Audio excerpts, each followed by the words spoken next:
Hi there, welcome to our series called Conversations. My name is Scott Brennan. I'm here with Ray Simpson. Hi, Ray. Hi everyone, hi Scott. We're here in the prayer room in Starbank Cottage on Holy Island. And Ray and I are beginning a series of conversations around new monasticism and a way of life and what that might look like in practice. So today we're going to talk about a way of life, Ray, aren't we? Yes. I wonder, it might be worthwhile for our viewers to get an explanation from you. When I use the phrase a way of life, what does that actually mean? Well, before we come onto a way or a rule of life, can we just think about way? Sure. There are 7 billion people in the world while we're recording this who are basically very self-centered. And even religious people bring their self-centeredness into their religion. Right. And it's why we have wars, injustice, poverty, planetary climate crisis and so on. And a lot of religion has been subverted by colonial attitudes and self-advancement in the name of our religion. So in order to answer that, we have to find a way. Now, I believe that the idea of a way is imprinted by the divine into all the people of the world. For example, in China, Lao Tzu talked about Tao, which is basically that in the DNA of everything in the universe, there is a desire for love and harmony, and our well-being resides in getting in tune with that in the way things are. The Buddha thought that we have to have a way which is based on detachment from material possessions. Islam has 5 pillars. They're not stationary pillars, they're a way of life. And in Christianity, we actually had the claim that the divinity incarnate in Jesus was the way, lived the way. Yeah, he said, I am the way. He said, I am the way. Yeah. And I am means Yahweh. I am the way. And then his followers were called followers of the way. Yes, yes. So the whole world is crying out for a cure to self-centeredness. And that's what a way is. Oh, wow. Wonderful. Yeah, and sometimes that expression of a rule is used, but you prefer to talk about a way rather than a rule, don't you? Well, rule has its point because it's about, the Latin word for rule is regular. From that you get the idea of measurement. When I was training for a long distance road race, I was running on Lindisfarne and I thought I was doing frightfully well until I drove my car up the same distance and measured it, and I realised that I was not measuring accurately and I realised I was doing badly. So I think measuring ourselves is quite important. It's like becoming realistic. And another word coming out of the Latin word regular is trellis. Yes, yes. And you like that word, don't you? Yeah. Trellis for me, it gives the idea of structure and boundaries that allow organic growth. The idea of seeds in the ground. It's sort of like John 15, that abiding and fruitfulness thing. So I like that idea. I'm not particularly a gardener, but I can understand it. So we take from the monasteries the idea of rule of life. We call it a way of life. Somebody called it a curriculum for Christ-likeness. Yes, I like that. And do you mean like almost like an education or athletic training or something like that? Yes, yeah, that's right. Yeah. Okay, well that's great. So that's what a way of life is. But how might you decide what that looks like, or how do you know what a way is? I suppose the example of Jesus, we're trying to follow his example, but there must be practical ways as well. Well, we identify the values and the practices by which we want to live, Right. and the accountabilities we want to build into our life. Right. Okay. Now, with the community of Aidan and Hilda way of life and many new monastic ways of life, it's not as in the monasteries where you have your timetable made up for you. You have to be responsible for your timetable, your rhythms, your spiritual practices. But you need a soul friend or a spiritual director to be accountable to.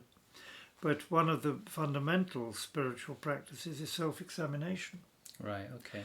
Often that goes along for some who, if they're able to write it down in a journal or put a dictaphone, record your thoughts. But I think that finding a regular rhythm for prayer, for rest, for recreation, but also deciding what you will remove from your life, because most Christian workers are over busy. Yes, they're overworked. Because they can't say no. Yes. And that's because of a problem with a fragile ego. Right, okay. Yeah. And so if you have the trellis in place, then that gives you the option to say this is out with what I should be doing. Yeah. It kind of keeps you on track, doesn't it? That's right. Obviously there are emergencies, but you can come back to your track. Yeah. So those really are, I suppose I would call them guiding principles. Guiding principles, yes. Now the community of Aidan and Hilda has 10 what they call waymarks, don't they? Yes. Now in this series we're going to cover each of these waymarks, but what's some of the thinking behind that? But it starts with the 3 values of simplicity, purity and obedience. Yeah, which we'll cover in another video. Which we'll cover in another video. Yeah. But then it goes on to waymarks. Well, if we picture our life as a journey, it's not just a kind of aimless nowhere journey. We're moving to be in God's will at God's time, in our skin, in our context. Yes. So that's why each one of us has to make a personal application. Yes. So it's tailored. We have the general way of life of the community, but then we apply it in our own individual way. Wow. But we need to be accountable. That's why we meet with a soul friend. And it's important, if we're able to write, that we write it down. Okay, and so you've used this word soul friend. Yeah. It might be good and helpful at this point to maybe define what do you mean by a soul friend. In my mind, it's someone who journeys alongside you. Maybe you could tell us some more about that. Ideally, a soul friend is somebody who has been trained in spiritual direction and understands different personality types and the tricks of human nature, and is practiced in setting aside over busyness and an inability to listen deeply to other people, that sort of thing. Yeah. So you've got to work at your deadly sins. Your 7 deadly sins. You've got to work at them. And in my experience of soul friendship, I practice something which I call double listening, which is you're listening to the person talking, but you're also trying to listen to what the Spirit is saying, and seeing where there's a synergy between those two things. So one of the first things I think in a way of life or rule of life you need to be clear about is times of prayer. We say it needs to reflect the rhythms of the sun, as Muslims do. But we are not legalistic about it. We say, well, start the day like the sun rising, with a time of prayer, pause in the middle of the day before you're taken over by too much business, and as the sun sets in the east, kind of settle down with God before you sleep. Right, okay. That's the basic rhythm of prayer, and people work it out in different ways. And forms. So that kind of leads me on to some of the practical stuff then. So we've talked about what is a way, and some of the principles of a way. Yes. But what about some of the practices of, obviously you've begun to speak about rhythms of life, but people are at different stages, aren't there? They are. So what are some of the practical things we might do? Well, I write down what is disturbing my peace. Ah, yeah, that's good. And that's an important thing. Yeah. And then I try and identify what things I'm doing because I can't stop doing them. Right. Because of my human nature, my unredeemed drives are taking over. Maybe I'm frightened of failing, or I'm frightened of what other people think of me, so I'm a kind of slave, really. Right. I don't want to admit it, but I am a slave. You're driven by certain things. Yeah. How do I become free? Yeah. Also, balance. It's important to keep fit in body, mind and spirit. Yeah.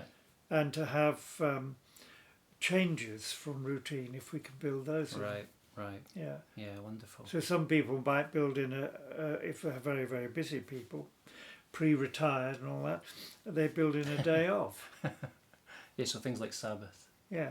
So we'll come back to some of these practices in the series, and we'll have a look at the waymarks within this series, and we'll unpack all of that. But Ray, I think that's a great start. Thank you for explaining that.